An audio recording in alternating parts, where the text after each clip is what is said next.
The evolution of school shootings in America. School shootings have become a distressing reality in America where children, teachers, and staff have lost their lives to gun violence in schools. These shootings have continued to evolve, and it is essential to understand how they have changed over time to prevent them from happening in the future. In this video, we'll take a look at the evolution of school shootings in America. One of the most striking aspects of evolution of school shootings in America is the increase in their frequency.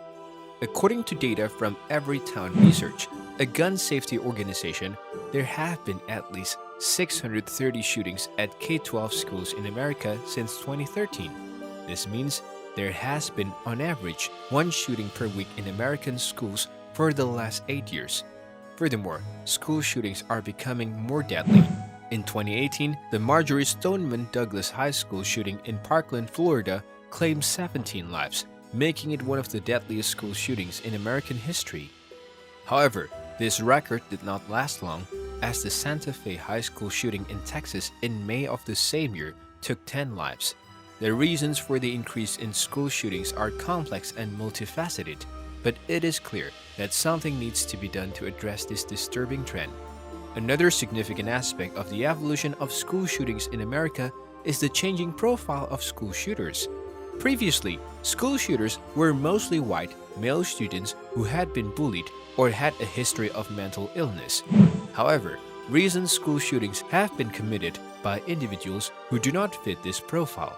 For example, the 2018 shooting at Marjory Stoneman Douglas High School was carried out by a former student who had no history of mental illness and had not been bullied. The 2019 shooting at Saugus High School in California was carried out by a 16-year-old student who is described as a quiet and respectful kid. This change in profile makes it more challenging to identify and prevent school shootings, as there is no single characteristic that can be used to identify potential shooters. Instead, schools and law enforcement agencies need to take a more holistic approach to identifying and preventing school shootings. School shootings have been a part of American history for several decades, but the frequency and severity of these incidents have increased in recent years. Prior to the 1990s, school shootings were relatively rare and typically involved a single shooter targeting a specific individual or group. However, since the 1990s, there has been a trend of mass shootings in schools, where the shooter targets multiple victims in a short amount of time. This shift led to increased fear and anxiety among students, parents, and prompted discussions about gun control and school safety measures. The 1999 shooting at Columbine High School in Colorado is often cited as a turning point in the evolution of school shootings in America. The shooting resulted in 13 fatalities, including the 2 perpetrators, and 24 injuries. The Columbine shooting brought national attention to the issue of school shootings and prompted discussions about gun control and school safety measures. It also led to a shift in the way law enforcement responds to school shootings, with a focus on neutralizing the shooter as quickly as possible. The response to school shootings has evolved over time. In the past, schools and law enforcement agencies tended to focus on responding to school shootings after they had occurred. However, this approach has been criticized as being reactive rather than proactive. In recent years, there has been a shift towards a more proactive approach, with schools and law enforcement agencies working to identify and prevent school shootings before they occur. This approach includes measures such as increasing school security, providing mental health support to students, and developing threat assessment teams to identify potentially dangerous students. Additionally, there has been an increased focus on gun control legislation in the wake of school shootings. This includes measures such as background checks, red flag laws, and banning assault weapons.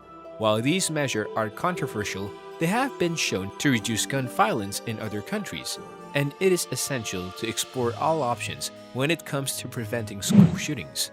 Social media has played an increasingly significant role in school shootings. Shooters often use social media to share their intentions or to leave a digital trail of their actions leading up to the shooting. For example, the Parkland shooter posted messages on social media expressing his desire to carry out a shooting, and the shooter in Santa Fe, Texas, left behind a manifesto on social media. Moreover, social media has also been used to spread conspiracy theories and misinformation about school shootings. This has led to public mistrust of the media and authorities, making it more difficult to address the issue of gun violence. Schools and law enforcement agencies must monitor social media for threats and signs of potential violence. They must also work to educate students and the public about the dangers of spreading misinformation online and encourage responsible social media use. School shootings have a profound impact on the mental health of students, teachers, and staff. Survivors may experience symptoms of post-traumatic stress disorder, anxiety, and depression. Moreover, the fear and trauma caused by school shootings can also affect students who were not directly involved in the shooting. The impact of school shootings on mental health is often overlooked, and resources for mental health support are often inadequate. Schools and communities must provide access to mental health resources, including counseling services and trauma-informed care. They must also work to reduce the stigma surrounding mental illness to encourage students to seek help when needed. The issue of gun control is at the forefront of the debate surrounding school shootings. While there are varying opinions on the role of guns in society, it is clear that comprehensive gun control is necessary to prevent shootings. This includes measures such as background checks, red flag laws, and limiting access to assault weapons and high-capacity magazines. Additionally, there is a need for more research on the relationship between gun violence and mental illness. Many school shootings are carried out by individuals with a history of mental illness, but there is still much to be learned about the relationship between the two. Media coverage of school shootings can have both positive and negative effects. On one hand, media coverage can raise awareness about the issue and prompt discussions about potential solutions. On the other hand, media coverage can also inspire copycat shooters and sensationalize the tragedy, leading to further trauma for survivors and families. To address this issue, media outlets must be responsible in their coverage of school shootings.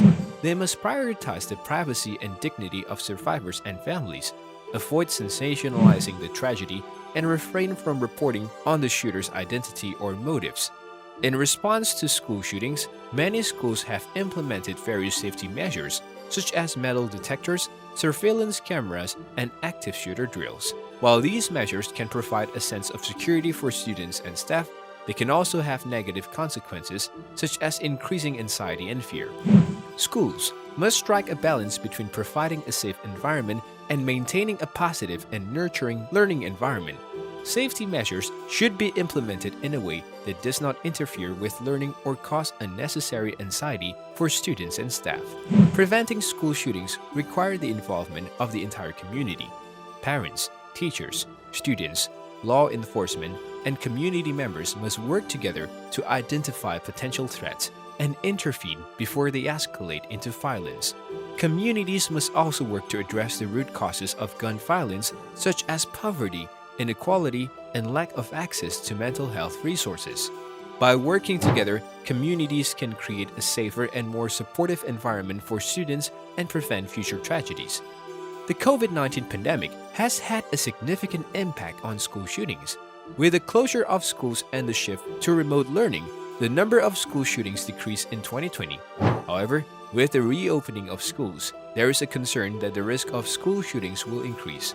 Moreover, the pandemic has also had a significant impact on mental health, which can increase the risk of school shootings.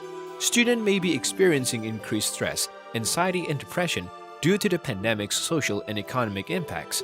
Schools must provide access to mental health resources and support students' emotional well-being. School shootings often highlight the intersection of racism and gun violence. Many school shootings have been carried out by white male students, leading to discussions about the role of white privilege and toxic masculinity in gun violence. Communities of color often experience gun violence at a higher rate than white communities, but their experiences are often overlooked in discussions about school shootings. Addressing racism and promoting equity must be a part of any solution to gun violence. And with that being said, it's time to end our video. Subscribe to the channel for more amazing videos like this. We'll see you with another interesting video.